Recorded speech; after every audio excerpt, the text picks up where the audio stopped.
आके बिरा बड़ा खुशकिस्मत है तई तो फूल डी गया।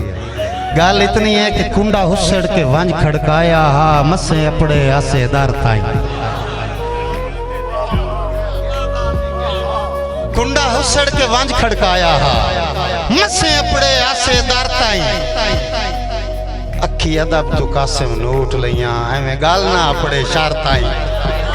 अखी अदब तू कासिम नोट लिया एवें गाल ना अपड़े शार ताई।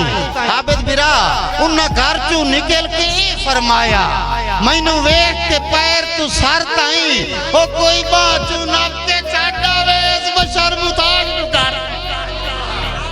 गल्लां सारियां नसीब दियां उन्हां दा कहना भी कोई एनू घर ताई मां च दब के छाड़े आवे मजबूरियां उदू भी वेखणियां। मुर्शिद ज़ादा अज पहली बारी सिखदे आ कुठियां दी गल सुनी है यार खलो के।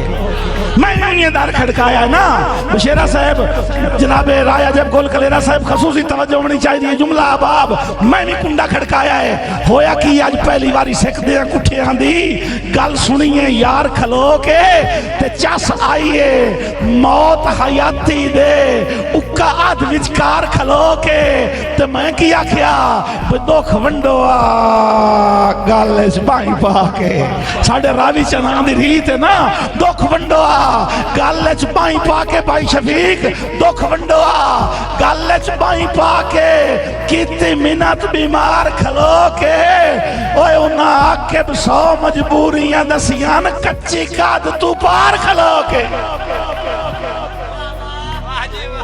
मुक्त नहीं है दौड़ पाई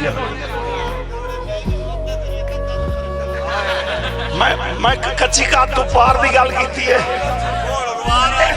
अच्छा सही चलो मैं तो जवाब ही देवना नथुल्ला साहब आंदा कत्ती है आके बिरा